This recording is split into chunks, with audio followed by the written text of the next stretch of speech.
গেছিলাম কয়েকদিন আগে, অপেক্ষা করতেছি এক ভদ্রলোক আসতেছে ঢাকা থেকে। যিনি মারা গিয়েছে তার বড় বোন এবং তার ওই বোনের জামাই দুইজনে মিলে আসতেছে ঢাকা থেকে।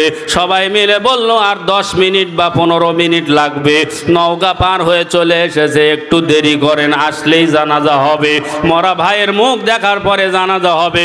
জনমের মতো ভাই যেহেতু চলে যাচ্ছে, অতএব শেষ দেখাটা একটাবার দেখার মতো সুযোগ আমরা করে দিই, একটু অপেক্ষা করি। সবাই অপেক্ষার প্রহর গুনতেছে। কিছুক্ষণ পরে টেলিফোন আসলো, যেই ভদ্র মহিলা আর যেই ভদ্র লোক আসতেছিল ওই ঢাকা থেকে নওগাঁ পার হয়ে চলে এসেছে, অল্প সময়ের মধ্যে মৃত ব্যক্তির কাছে পৌঁছে যাবে। ওরাই নাকি রাস্তার মধ্যে অ্যাক্সিডেন্ট করেছে। কি যেন করেছে? অ্যাক্সিডেন্ট হলে মানুষ বাঁচে, আবার মারাও যায়, কিন্তু এদের অ্যাক্সিডেন্টটা একটু মারাত্মক। যে গাড়ি চালাচ্ছিল ড্রাইভার তো আছেই, কিন্তু যারা বসেছিল পিছনে, এমন এক গাড়ি পিছন থেকে ধাক্কা দিয়েছে এই প্রাইভেট কারের উপরে। পিছনের 2 জন লোক সামনের গ্লাস ভেদ করে ফেটে একেবারে রাস্তার উপরে পড়ে গেছে। মাথার ঘিলু 2 জনারই বের হয়ে গেছে, জায়গাতেই 2 জনে মারা গেছে। জোরে কি বলা যাবে না? ইন্না লিল্লাহি ওয়া ইন্না ইলাইহি রাজিউন। এই 2 জন ভদ্র মহিলা আর 2 ভদ্র লোক যদি ঢাকার থেকেই জানতো যে আমরা যদি মৃত ব্যক্তি দেখতে যাই তাহলে রাস্তার মধ্যে আমাদের মরণ ঘটে যাবে, তাহলে কঠিনকালে ওরা ঢাকা থেকে এই জায়গা আসার জন্য রওনা দিত না। কথা বলেন ঠিক না ব্যাঠি? আমি তো চিন্তা করিনি। ঘুমকে বলা হয় অর্ধ মৃত্যু, ঘুমকে বলা হয় অর্ধ মৃত্যু। রূহ চলে গেল বের হয়ে, যদি আল্লাহ আবার ইচ্ছা করে দেয় তাহলে আমি জাগতে পারবো। চোখ যদি সকালে খুলে তাহলে তো দেখা যাবে সকাল, আর চোখ না খুললে দেখা যাবে পরকাল। কি কাল? চোখ যদি খুলে তাহলে দেখতে পাবো সকাল, আর চোখ যদি না খুলে তাহলে পরকাল। কিন্তু আপনি সকাল 10টার সময় যে ঘটনা ঘটিয়েছেন, 2 জনার টাকা 2 পকেটে ঢুকিয়েছেন, 3.5 হাত মাটির ভিতরে যাওয়ার পরে ফেরেশতাও কিন্তু 2 জন হাজির হয়ে গেছে। একজন কানে শোনে না, আর একজন চোখে দেখে না। এমন এক হাম্বরের বাড়ি মারবে, এক বাড়িতে 70 গজ মাটির ভিতরে আমি আপনি চলে যাব। চিৎকার দিয়া বলেন নাউযুবিল্লাহ। কয় কারণে কলব নষ্ট হয়? জোরে বলেন। 5 কারণে কলব নষ্ট হয়। 1 নম্বর কারণ সত্যকে অস্বীকার করা, হককে অস্বীকার করা, ন্যায়কে ন্যায় না বলা, অন্যায়কে অন্যায় না বলা, সাদাকে সাদা না বলা, কালোকে কালো না বলা। বিস্তারিত বললে সময় হবে না। 2 নম্বরে চলে যায় হারাম উপার্জন করা। 2 নম্বরে কি? জোরে বলেন। হারাম উপার্জন করা। কি হালাল কি হারাম উপার্জন হলেই হলো, এই কোয়ালিটির মানুষ এখন আছে না নাই? কালো জিরার মধ্যে পেঁয়াজের বিচি মিশ দিয়েছে, হলুদের মধ্যে ইটার গুঁড়া মিশ দিয়েছে। কথা বলে দিছে না দেয়? জুব্বার নিচে একটা গেঞ্জি পরে থেকে সুতি হাতা গেঞ্জি বলে, অনেকে বলে সান গেঞ্জি, মানে সান গেঞ্জি, আবার বলে বাবাজি গেঞ্জি আছে না, যেটা বুড়া মানুষেরা পরে। তো আমি যে বলছি যে 34 সাইজের একটা গেঞ্জি দেন, তা আমার যেই বডি 34 হলে ভালো হবে। উনি বললেন 34 তো নাই, আছে 36। আমি বললাম এটা একটু ঢিলা ঢিলা হয়, ভালো হয় না। তো বললো বাড়িতে নিয়ে যান, সুতির জিনিস তো ধুইয়া দিলে চুপসা যাবে। চুপসা যাবে মানে তো ছোটই হবে, সুতির জিনিস পানি দিয়ে ধুইয়া দিবেন, দেখবেন যে ছোট হয়ে গেছে। তো ওর কথা শুনে আমি বাড়িতে নিয়ে আসলাম, আসা দেখি যে যা হলো তাই। এখন পরে আবার কিনতে গেছি যখন আর একটা, তখন ওনার কাছে বললাম 34 সাইজ আমার লাগে, 34 দেন। তো বললাম আমার কাছে 32 সাইজ আছে। তো বলে এটা তো আরও টাইট। তো উনি বুদ্ধি দিচ্ছে যেটা সুতির জিনিস বাড়িতে নিয়ে যা ধুইয়া দিবেন তাহলে রক ছাড়া দিবে। একই জিনিস রক ছাড়া দেয় ধুইয়া দিলে, আবার একই জিনিস ধুইয়া দিলে পরে চুপসা যায়। আচ্ছা বুদ্ধি কি দুটাই সঠিক না একটা কথা মিথ্যা? ইস, আমি বোঝাতে পারিনি। ধোঁকা দেওয়া নিয়ে কথা। কত টাকা আপনি ব্যবসা করেছেন একটা গেঞ্জি বিক্রি করে? একটা গেঞ্জির দাম 100 টাকা, হাইস্ট আপনি 20 টাকা 30 টাকা লাভ করেছেন, নাই অর্ধেকই লাভ করলে। এই 50 টাকার জন্য একটা মানুষকে আপনি ধোঁকা দিলেন। যদি ছোট হয় তাহলে বুদ্ধি দিবেন, খাঁচা দিলে লম্বা হবে, আর যদি সাইজে বড় হয় তাহলে বুদ্ধি দিবেন, ধুইয়া দিলে ছোট হবে। কথা কন নাই, এই কোয়ালিটির লোক নাই। আমার ব্যক্তিগত অভিজ্ঞতার থেকে আপনাকে বলতেছি, যদি মরণের ভয় থাকে খবরদার এরকম উপার্জন আমার পকেটে ঢুকতে দেব হয় না। ইমানি আওয়াজে বলেন, এরকম উপার্জন আমার পকেটে ঢুকতে দেব? অন্যায় আমি নিজে করব না, অন্যায় কথা বলবো না, 9-6 বকবো না, মিথ্যা কথা বলবো না, আর যেইটা নয় এইটা আমি কোনোদিন বলবো না। আমি যাই বাজারে বিক্রি করার সময় বা কেনার সময় যখন বললেন এই জিনিস 120 টাকা দাম হবে না, 100 টাকা নিলে ভালো হয়, ডাসা আপনি বলে দিলেন 110 টাকায় আমার কিনে আছে। কথা বলেন ঠিক না ঠিক? মাত্র 30 টাকা দিয়ে যেই জিনিস কিনা আপনি বললেন 110 টাকা দিয়ে কিনা আছে। আমি মনের মধ্যে ধারণা করলাম 110 দেওয়া যদি ওনার কিনেই থাকে কমপক্ষে তো 10টা টাকা লাভ দেওয়াই লাগবে, তাহলে 120 টাকাই দাও। কিন্তু লাভ করলেন 30, কিনা বাকি আরো কত 90 টাকায় আমার থেকে লাভ করলেন। এরকম উপার্জন ঢোকাবো না। যদি হারামে আরাম বেশি না হারামে ব্যারাম বেশি? হারামে ব্যারাম বেশি, হারামে আরাম নাই। হারামে ব্যারাম বেশি, আরাম নাই। আপনি 50,000 টাকা মাসে ইনকাম করেন বা উপার্জন করেন, কিন্তু ওইটা যদি হয় হারাম, দেখা যাবে যে মাস শেষে দোকান বাকি আরোই রয়ে গেছে। কথা বল ঠিক না ব্যাট? 5,000 টাকা ইমাম সাহেব বেতনে চাকরি করতেছে, দেখা যায় যে ওর ভিতরে বরকত আছে। বরকত কি জিনিস? অল্প টাকায় বাজার বেশি, এর নাম হলো বরকত। কেমনি?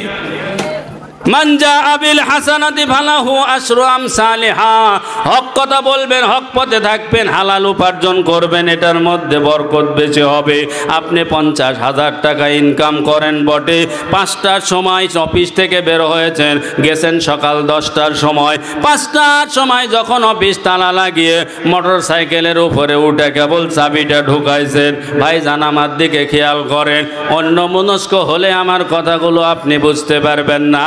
মোটর সাইকেলের ভিতরে চাবিটা ঢুকানোর পরে এখনই সেলফ দিবেন, মোটর সাইকেল স্টার্ট নিবে ভাব, হঠাৎই এই জিনিস বেডে উঠলো কিরিং কিরিং করে পকেটের ভিতরে। ম্যাডাম ফোন দিয়েছে, মিসেস ফোন দিয়েছে, হ্যালো আপনি কোথায় আছেন? বললো আমি অফিস থেকে মাত্রই বের হচ্ছি। খুব দ্রুত গতিতে বাড়ি চলে আসেন। কি হয়েছে বাড়িতে? বললো আসলেই বাড়িতে বলবো। এখনই শুধু বলো বিষয়টা কি, দ্রুত কেন যাওয়া লাগবে বাড়িতে? বলল তোমার বড় ছেলে রাস্তায় সাইকেল চালাইতে লাগা হাতের মাঝখানে ভাঙ্গা গেছে। 50,000 টাকা যদি হয় হারাম উপার্জন, কিভাবে যাবে? কথা বলেন তো। রাজশাহী নিয়ে যাওয়া হলো, ডাক্তারেরা বোর্ড গঠন করলো, ছোট্ট মানুষে হাড্ডি জোড়া দেওয়া আমাদের পক্ষে সম্ভব নয়, ঢাকা পঙ্গু হাসপাতালে নেওয়া লাগবে। ঢাকা যাতে যে খরচ হলো, ঢাকাতে যাওয়ার পরে 1 লক্ষ নয় 2 লক্ষ টাকা ব্যয় করার পরে এই হাড্ডি ঠিক হলো। আপনি ইনকাম করলেন হারাম 50,000 টাকা, এক হাত ভাঙ্গাতে চলে গেল 2 লাখ টাকা। কথা বলেন ঠিক না বেটি? তবে 5,000 টাকায় আপনি আরামে থাকবে, কি আপনার হাতও ভাঙবে না, পাও ভাঙবে না, কিছুই হবে না, এইভাবেই চলে যাবে। কথা বলেন ঠিক না বেটি? আল্লাহর বান্দা আর বেশি লম্বা করব না। 5 কারণের মধ্যে কয় কারণ বলা হয়েছে? 1 নম্বরে হককে অস্বীকার করা, সত্যকে অস্বীকার করা। 2 নম্বরে হারাম উপার্জন করা। 3 নম্বরে যাকাত আদায় না করা। জোরে বলেন কি করা? যাকাত আদায় না করা। অনেকেই জানে না যাকাত আবার কি জিনিস। এটা কি মাটিতে পাড়ে নাকি গাছে ধরে? কি ধরনের জিনিস যাকাত? আপনি যদি নেশাব পরিমাণ মালের টাকার মালিক হন, তাহলে 1025 টাকা আল্লাহ রাস্তায় দান করা লাগবে। যেই লোকটি 1 কোটি টাকার মালিক, দেখা যাবে যতগুলো যাকাত তার জন্য বের হবে, ওই লোক মনে করবে এত টাকা মানুষকে দেওয়া যাবে না। যেই লোক যাকাত আদায় করে না, ওর কলবের শ্বাস পচে গেছে না ভালো আছে? আটির ভিতরে শ্বাস ভালো আছে না পচে গেছে? পচা শ্বাস থেকে কোনোদিন গাছ বের হবে না, পচা শ্বাস থেকে কোনোদিন ভালো কথা শুনতে পাবেন না। সব সময় হুজুর বিদ্বেষী কথা, হুজুরকে দেখলেই ওর চোখে খসখস করে বালু পড়ে, হুজুরকে দেখলেই শুধু চোখ রাঙ্গায়া কথা বলে। যে হুজুর ওর জানাজা পড়ায়, যে হুজুর ওর হওয়ার দিনে, ওর বাচ্চা হওয়ার দিনে আজান দিয়েছিল, যে হুজুর ওর বিয়ে শাদীর দিনে কালমা পড়িয়ে দিয়েছিল, যাতে করে সহিভাবে হালালভাবে বিবি বাচ্চা নিয়ে সে সংসার করতে পারে, অথচ ওই হুজুরকে দেখলেই সার মাথার কামড় উঠে পড়ে। কথা বলেন ঠিক না ব্যাঠি? এরকম কাজ করা যাবে না। যাকাত আদায় করা লাগবে সময় মতো। 1 নম্বরে হককে অস্বীকার করা, 2 নম্বরে হারাম উপার্জন করা, 3 নম্বরে যাকাত আদায় না করা, 4 নম্বরে আল্লাহ এবং রাসূলের হুকুম অমান্য করা। আল্লাহ যে হুকুমগুলো দিয়েছে 5 ওয়াক্ত নামাজ পড়া, রাসূল যে হুকুম দিয়েছে তোমার মুখের মধ্যে দাড়ি রাখা, মাথার মধ্যে টুপি রাখা, গায়ের মধ্যে ঢিলা ঢালা জামা রাখা, এইগুলো যদি আমি অস্বীকার করি, দেখা যাবে আস্তে আস্তে আমার দিল নষ্ট হয়ে যাবে, আমার দিলটা পচে যাবে, আমার দ্বারা দুনিয়ার আর কোনো ভালো কাজ করা সম্ভব হবে? জোরে বলেন হবে? 5 নম্বরে যেইটা বলবো, এইটা একটু লম্বা কথা, মায়ের চাইতে মাসির দরদ বেশি হওয়া। মানুষ যেই কথা বলে, আপনার মা বাবা যদি দুনিয়ায় বেঁচে থাকে, অথবা মা আছে বাবা নাই, বাবা আছে অথবা মা নাই, উভয়েই যদি থাকে, আল্লাহ বলে দিয়েছেন ওয়াকাদা রাব্বুকা আল্লা তা'বুদু ইল্লা ইয়াহু ওয়া বিল ওয়ালিদাইনি ইহসানা ইম্মা ইয়াবলুগান্না ইনদাকাল কিবারা আহাদুহুমা আও কিলাহুমা ফালা তাকুল লাহুমা উফফিন ওয়া লা তানহারহুমা ওয়া কুল লাহুমা কাওলান কারীমা ওয়াখফিজ লাহুমা জানাহাদ যুল্লি মিনার রাহমা ওয়া কুর রাব্বিরহামহুমা কামা রাব্বায়ানি সগীরা। দুইজনেই যদি বেঁচে থাকে, একটু সামনে একটু আসতে পারো, অনেক দাঁড়ায় আছে। আচ্ছা আচ্ছা ভাইজান, পরিচালক বলছে আপনারা যদি মেহেরবানি করে একটু সামনের দিকে অগ্রসর হন তাহলে খুবই ভালো হবে। আমার মুখ দেখতে পান আর না দেখতে পান, চলন্ত রাস্তা যেভাবে ভুটভুটি যাচ্ছে, একজনের সঙ্গে ধাক্কা লাগলে অ্যাক্সিডেন্ট হওয়াটাই স্বাভাবিক। অতএব যেহেতু লোকজন আলহামদুলিল্লাহ আলহামদুলিল্লাহ একটু হরকত, সামনে বসার জন্য আপনি কিছু দিয়ে দেন, একটা চটি দেন, সামনে বসবে কোথায়? যতখানি বিছানা আছে এর মধ্যে আগাবে। গরমের দিন অত চাপাচাপি তো করা যাবে না। আলহামদুলিল্লাহ আলহামদুলিল্লাহ, মারহাবা মারহাবা, মাশাআল্লাহ। আল্লাহ কবুল করুক। জোরে কোন আমিন, আরো জোরে কোন আমিন। সামনের দিকে একটু অগ্রসর হওয়া যাবে ভাই ইনশাআল্লাহ। পিছনের ভাইরা দাঁড়ায় আছে, পিছনের ভাইদেরকে একটু বসার সুযোগ করে দেন। আলহামদুলিল্লাহ আলহামদুলিল্লাহ, মাশাআল্লাহ মাশাআল্লাহ মাশাআল্লাহ, আলহামদুলিল্লাহ। ভাইজান একটু খেয়াল করেন, মা বাবা যদি উভয়ে জীবিত থাকে অথবা উভয়ের যে কোনো একজন যদি থাকে, তারই দরদ করবেন, তার সেবা করবেন, তারই যত্ন করবেন। মা বাদ দিয়া যদি চাচির খেদমত বেশি করেন, মা বাদ দিয়া যদি অন্য কারো সেবা যত্ন বেশি করেন, আর তার মুখ দিয়া যদি উফ শব্দ বের হয়, আল্লাহ পাকের আরশ পর্যন্ত কেঁপে যাবে। আল্লাহর নবী বলে দেন, হুমা জান্নাতুকা ওয়া নারুকা, তোমার মা অথবা বাবা, তোমার মা বাবা উভয়ে তোমার জন্য জান্নাত অথবা তোমার জন্য জাহান্নাম। তুমি যদি তাদের সাথে ভালো ব্যবহার দেখাতে পারো, দুনিয়ায় তুমি লিখে নিও তুমি একজন জান্নাতি মানুষ। আর তোমার মা বাবার সঙ্গে যদি খারাপ ব্যবহার করে থাকো, তাহলে তুমি নিশ্চিত জেনে নিও তুমি একজন জাহান্নামী মানুষ। কথা বলেন ঠিক না ব্যাঠি? সমস্ত কথা আপনার বিরুদ্ধে বলবে। উনি বৃদ্ধ হয়ে গেছে, ওনার একটা কথাও আপনার ভালো লাগবে না, তারপরেও মেনে নিতে হবে মা যেটা বলছে এটাই ঠিক আছে। কথা কন আপনি দিছেন ফলমূল কিনা খাওয়ার জন্য 100 টাকা, ওই আস্তে করে পাচার করে বিটির বাড়িতে পাঠায়া দিছে। দেওয়ার পরে বললো যে কো তুই আমাকে তো টাকাই দিসনি। তারপরেও আপনার মনকে তাসাল্লি দিতে হবে যে না ঠিক আছে মা, আবার দিব, লাগলে পরে আবার দিব। তারপরেও জোরে উচ্চ আওয়াজে কথা বলা যাবে না। তাহলে 5টা আপনি গণে নেন। এই চটি বিছানার জন্য 5টা জিনিস ভুলে যায় না। 1 নম্বরে হককে অস্বীকার করা, 2 নম্বরে হারাম উপার্জন করা, 3 নম্বরে যাকাত আদায় না করা, 4 নম্বরে আল্লাহ রাসূলের অমান্য করা, আর 5ম নম্বরে যেই কথা সেইটা হলো মা বাবার অবাধ্য হওয়া বা মা বাবার চাইতে অন্য কাউকে সম্মান প্রদর্শন করা। এই 5 কাজ যদি আমার ভিতরে দেখা যায় তাহলে আপনি নিজে নিজেই বাড়িতে গিয়া বুঝবেন যে আমার কলব নষ্ট হয়ে গেছে, আমার কলব ঠিক নাই। কলব ঠিক করার জন্য যে ঔষধ, এটা সবার পরে বলতে চেয়েছি। ঔষধ এখন দিয়া দিলে সবাই বাড়িতে চলে যাবেন। কথা বলেন ঠিক না ব্যাঠি? শরীরে যদি জ্বর উঠে থার্মোমিটার দিয়ে মাপা যাবে। স্বর্ণ যদি গন্ডগোল হয়, নকল যদি হয়, 18 ক্যারেট নাকি 21 ক্যারেট, এটাও মাপার যন্ত্র আছে। প্রেশার কারো হাই হলো অথবা লো হলো, এইটাও মাপার যন্ত্র তৈরি হয়ে গেছে। আপনার ভিতরে ওই শ্বাস, আপনার ভিতরে বিসির যেই নরম জায়গা, আপনার কলব নষ্ট আছে না ভালো হয়ে গেছে, মাপার যন্ত্র আপনাকে দিয়া দেব। বাড়িতে গিয়া মেপে মেপে দেখবেন আপনার কলব কত পরিমাণ ঠিক আছে আর কি পরিমাণে কলব নষ্ট হয়ে গেছে। জোরে জোরে বলেন মারহাবা। আল্লাহ সকলকে বোঝার মতো তৌফিক দান করুক। জোরে কোন আমিন।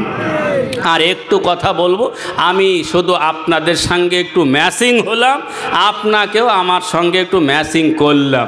লোকজন প্রথমে কম ছিল, এজন্য একটা পরিবেশ তৈরি করার জন্য এতক্ষণ পরে একটা ওয়াজ করলাম। আমি আপনাদের সামনে ছোট্ট একটা সূরা তেলাওয়াত করছি। সূরার নাম ওয়াল আসরি। কি নাম? ওয়াল আসরি ইন্নাল ইনসানা লাফি খুসর ইল্লাল্লাযিনা আমানু ওয়া আমিলুস সালিহাত ওয়া তাওয়াসাউ বিল হাক্কি ওয়া তাওয়াসাউ বিস সাবর। এই ছোট্ট একটা সূরার ভিতরে 4টা কথা বলা হয়েছে। জোরে বলেন কয়টি? 4টি। আল্লাহ পাক কসম করে বলেছেন, কসম ওয়াল আসরি, সময়ের কসম বা আসরের কসম, যে দুনিয়ার সমস্ত মানুষ হলো ক্ষতিগ্রস্ত, একমাত্র 4 শ্রেণীর লোক, 4 প্রকারের লোক ক্ষতিগ্রস্ত নয়। কারা কারা ক্ষতিগ্রস্ত নয় এ সূরার ভিতরে বলা হয়েছে। এই 4 শ্রেণী সম্পর্কেই আলোচনা হবে ইনশাআল্লাহ। তবে আমাকে যতখানি সময় দেওয়া হবে এর ভিতরেই।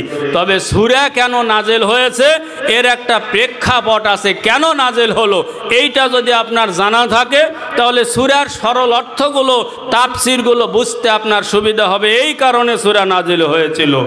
যেটাকে বলা হয় বাংলায় প্রেক্ষাপট, ইংরেজিতে বলে ব্যাকগ্রাউন্ড, আর আরবিতে যেটা বলে এটাই আমরা বেশি পরিচিত, সেটা হলো শানে নুজুল।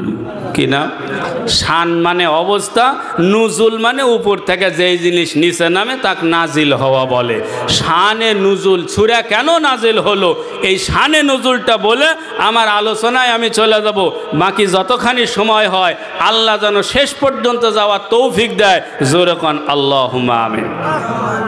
আবু বকর সিদ্দিক রাদিয়াল্লাহু তাআলা আনহু, এই লোকটার সাথে আপনারা পরিচিত তো নাকি বলেন? আপনার এলাকার মধ্যে আবু বকর নামের কোনো লোক আছে? যদি থেকে থাকে এই আবু বকরের কথা আমি বলি নাই। আল্লাহর পয়গম্বর সরকারে দো আলম আকাই নামদার নবী কামলিওয়ালা মুহাম্মদুর রাসূলুল্লাহ, সকলেই বলি সাল্লাল্লাহু আলাইহি ওয়াসাল্লাম। এই ব্যক্তি যখন জমিনের উপরে এসে নবুয়তের দাওয়াত দিচ্ছিলেন, দাওয়াত দেওয়ার পরে 1 থেকে 1.25 লক্ষ সাহাবী ওনার উপরে ইসলাম ধর্ম গ্রহণ করেছে। জোরে বলেন তো কতগুলো? 1.25 লক্ষ সাহাবী।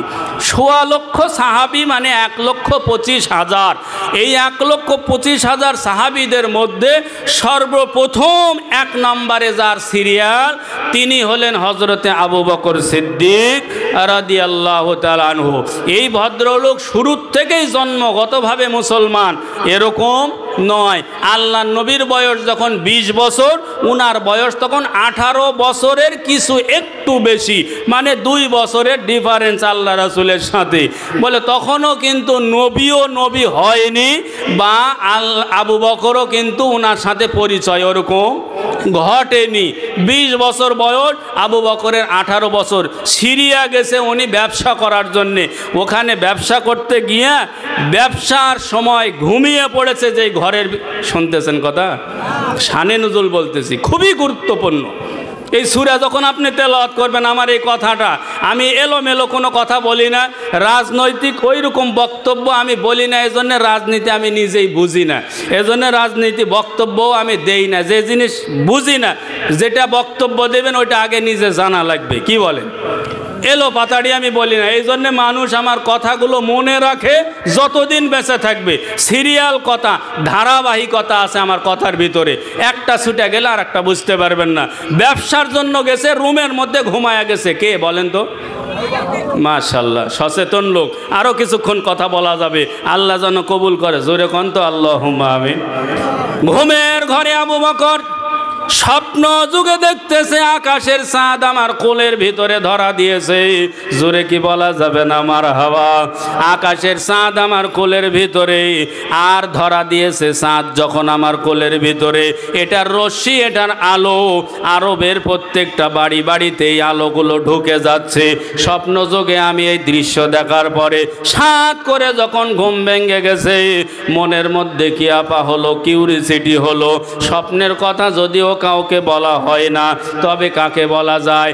ওই এলাকার ধর্মযাজক, ওই সময়ের ধর্মযাজক খ্রিস্টান এক পাদ্রীর কাছে গিয়া উনি বললেন, আজকে রাত্রে এরকম এক স্বপ্ন আমি দেখেছি। আবু বকরের প্রায় বেশিরভাগ বড় বড় মানুষগুলো পরিচিত ছিল, এই জন্যে যে আরবের জমিনে উনি একজন ধনাঢ্য মানুষ এবং একজন ব্যবসায়ী পরিচিত। কথা বলেন ঠিক না ব্যাঠি? ব্যবসায়ীদের মধ্যেও পরিচিত। খ্রিস্টান ধর্মযাজককে উনি বললেন, এরকম স্বপ্ন আমি দেখেছি, এটার ব্যাখ্যা বিশ্লেষণ কি হতে পারে? উনি অনেকক্ষণ পর্যন্ত আবু বকরের নজরের দিকে ঠাঁই দাঁড়িয়েছিলেন, চেহারার দিকে তাকিয়েছিলেন, তাস্কি লেগে যাওয়ার মতো। কিছুক্ষণ পরে তার শরীরে নাড়া দিয়েছে, আবু বকর কি ব্যাপার, আপনার অচেতন হয়ে গেলেন কি না? চেতন হন, চৈতন্য ফিরে পাওয়ার পরে ধর্মযাজক বলল, আপনার নাম কি আবু বকর? উনি বললেন, জি আমার নাম আবু বকর। আপনার বাড়ি কি আরবে? উনি বললেন, জি আমার বাড়ি আরবে। আপনার বাবার নাম কি আবু কুহাফা? উনি বললেন, জি আমার বাবার নাম আবু কুহাফা। আপনার বংশ পরিচয় কি কুরাইশ বংশের ভিতরে? উনি বললেন যে তাও ঠিক আছে। ধর্মযাজক বললেন, আপনার নাম যদি আবু বকর হয়ে থাকে আর আপনার বাবার নাম যদি আবু কুহাফা হয়ে থাকে, আপনার বাড়ি যদি মক্কায় হয়ে থাকে আর বংশ যদি আপনার কুরাইশ হয়ে থাকে, তাহলে আপনি একটা সুসংবাদ গ্রহণ করে অচিরেই খুবই শীঘ্রই আপনার এলাকার ভিতরে একজন নবী আপনার এলাকার ভিতরে দেখা দিবে, যেই লোকের হাতে যিনি নবী বলে দাবি করবেন, আর ওই নবীর হাতে সর্বপ্রথম যে লোকটা মুসলমান হবে তিনি হলেন আপনি আবু বকর। জোরে কি বলা যাবে না মারহাবা?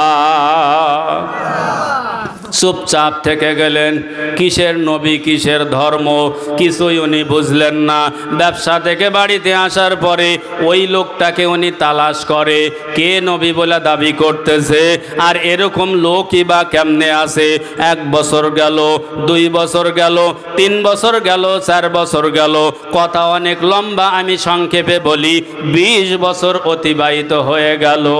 20 বছর পরে আল্লাহর পয়গম্বরের বয়স যখন 40 বছর হয়ে গেল, নবুয়তের দায়িত্ব যখন উনি পেয়ে গেলেন, ঘরে ঘরে ঢুকে ঢুকে ইসলামের দাওয়াত দেয়, দ্বীনের দাওয়াত দেয় যখন, আবু বকর গিয়া আপনা আল্লাহর পয়গম্বরের দরবারে বললেন, আপনি যে দাবি করতেছেন এটা কিসের কথা আপনি বলতেছেন? বললেন যে, আবু বকর শোনো, আমিও তোমাকে খুঁজতেছি, কারণ তোমাকেই প্রথমে আমি দাওয়াতটা দিব। এতদিন আমি ছিলাম মুহাম্মদ ইবনে আব্দুল্লাহ, এখন থেকে আমি মুহাম্মাদুর রাসূলুল্লাহ। জোরে বলেন সাল্লাল্লাহু। আজ থেকে এখন থেকে আমি মুহাম্মাদুর রাসূলুল্লাহ, এখন না নট আব্দুল্লাহ, আমি মুহাম্মদ ইবনে আব্দুল্লাহ ছিলাম, এখন থেকে মুহাম্মাদুর রাসূলুল্লাহ হলাম। আবু বকর জিজ্ঞাসা করলেন, আপনি যে মুহাম্মাদুর রাসূল হলেন, মানে আল্লাহর প্রেরিত রাসূল। মুহাম্মাদুর রাসূল মানে কি? আল্লাহর প্রেরিত একজন রাসূল। এই কথা যে আপনি দাবি করতেছেন, আপনার কাছে প্রমাণ দলিল আদিল্লা কিছু আছে কি নাই, নথিপত্র কিছু আছে কি নাই? আল্লাহর নবী মুস্কি হেসে দিয়ে বললেন, আবু বকর ভুলে গেলে চলবে না, আজ থেকে 20 বছর আগে আপনি গিয়েছিলেন সিরিয়া, ওখানে গিয়ে কি এক স্বপ্ন আপনি দেখেননি? আপনার কোলের মধ্যে চাঁদ এসে ধরা দিয়েছিল। জোরে জোরে বলেন সুবহানাল্লাহ। সেই চাঁদ তো আমি এসে গেছি, অতএব আমি সেই নবুয়তের প্রমাণ। আপনি যে 20 বছর আগে স্বপ্ন দেখেছেন, সেই স্বপ্ন জুড়ে বলেন মারহাবা। আবু বকর এক টাস্কি লেগে গেছে, আজ থেকে 20 বছর আগে স্বপ্ন দেখছি বটে, এর ব্যাখ্যা বিশ্লেষণ শুনে মনের মধ্যে রাখেছি, দুনিয়ার কোনো মানুষের কাছে আমি এ কথা বলি।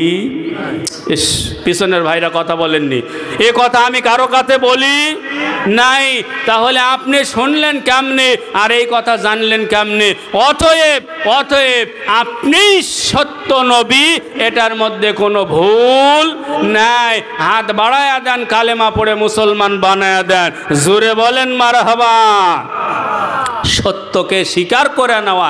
আল্লাহর নবী বললেন, তুমি যেহেতু এক কথাতেই বিশ্বাস করে নিয়েছো আমি মুহাম্মদ, যদি একটু ভালো হয় তাহলে নামাজ পড়ে আরাম পাওয়া যাবে না, কষ্ট হবে?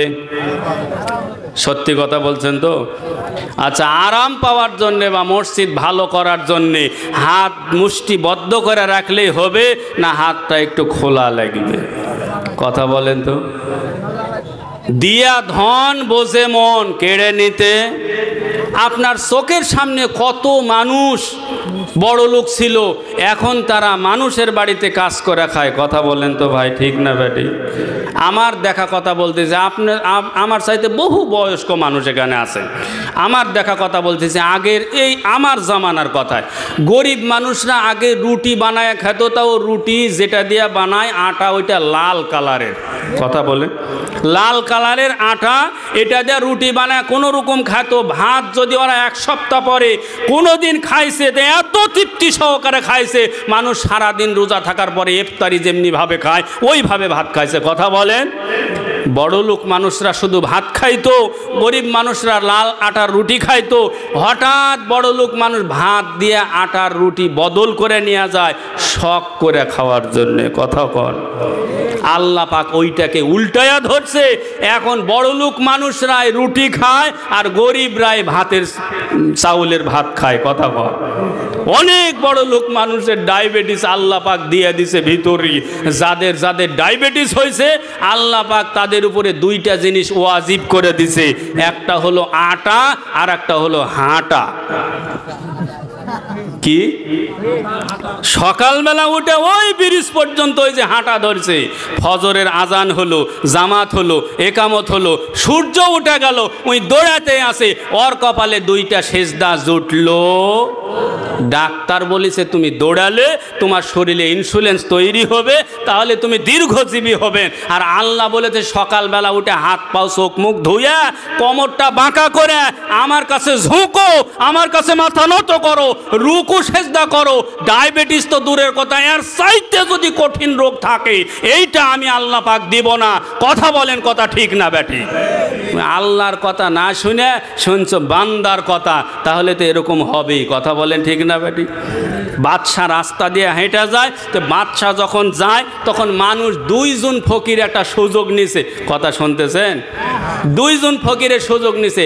এদিক দিয়ে বাদশা যায়, বাদশার কাছে চাইলে সেরকম ভিক্ষা পাওয়া যাবে। তো 2 জন 2 পার্শ্বে দাঁড়াইছে, একজন আর একজনক দেখতে পারে না, তো ওই পার্শ্বে একজন দাঁড়াইছে, এই পার্শ্বে একজন। এই পার্শ্বে যিনি দাঁড়াইছে, বাদশা যখন এই দিক দিয়ে হাঁটতে লাগে তখন বলে, বাদশা নামদার, আপনার মতো কোনো লোক হয় না। আপনি এত হাতে দানের হাত লম্বা, আপনার বাপ যে এত দানশীল ছিল, আপনার ভাইও ছিল, আপনিও মাশাআল্লাহ, আপনার তুলনা হয় না। আপনার বিকল্প মানে পাম পট্টি দিতে যত লাগে। এ যখন পাম্প দিছে তখন একে খাদেমকে বলছে একটা মানে চিকেন ফ্রাই বলে ভাজা মুরগি, এর ভিতরে 2টা স্বর্ণ মুদ্রা মানে দিনার, 2টা দিনার মানে স্বর্ণের টাকা ভিতরে ঢুকায়া দিছে। ফকির যেন বুঝতে না পারে, গোপনে ভাজা মুরগি এক দিছে। ওই পারের ফকির এত কিছু তেল মারে না, গ্যাসও মারে না। ওই বলে আল্লাহর ওয়াস্তে কিছু দিয়া যান বাদশা নামদার। কার ওয়াস্তে? কথা বলে না, কার ওয়াস্তে? আল্লাহর ওয়াস্তে কিছু দিয়া যান। তো ছিঁড়া একটা 5 টেকি বের করে আর হাতত দিয়ে চলে যায়। তো এখন চিন্তা করতে তো মুরগি খুলে দেখেনি বা মুরগি খা, বলছে এই মুরগি খাইয়া কি করবো, মুরগি টাকার দরকার, টাকার দরকার। যখন বাচ্চা অনেক দূরে চলে যায় তখন ওই বলে যে কারে ওই 5 টাকা আমাকে দে আর তুই মুরগি ডালে তো তোর কাছে বেচমো মুরগি। তো বলছে দে, তাহলে বাড়িতে যে আমি খাবো না। তো বাড়িতে যা মুরগি খায়া দেয়, দেখছে যে পেটের মধ্যে 2টা স্বর্ণের টাকা, আলহামদুলিল্লাহ বলবেন।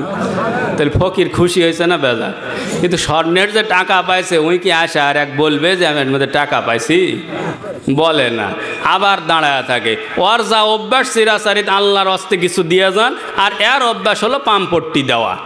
পাম্প দেয় যখন, মুরগি দেয় তখন, আর ওই আল্লাহর হস্তে বলে 5 টাকা দেওয়া যায়। কিন্তু পরবর্তী ঘটনা বাদশা কোনো দিন খেয়াল দিয়াই যায়। মাসখানেক দিল,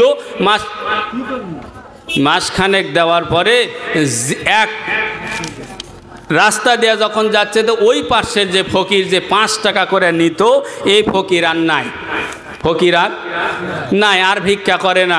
আসতেই বাচ্চা দেখে একজন, কিরে আর একজন কই? তো বললো যে ওই আর ভিক্ষা করে না, ওর বাড়ি গাড়ি সব হয়ে গেছে। তো বললো তোর হয়নি? তো বললো না, আমাকে মুরগি দেন, মুরগি দিয়ে একের বাড়ি ঘর হবে, ও টাকা দেন, ওই বাড়ি ঘর করিছে। তো বললো তুই মুরগি খাস না কি করিস?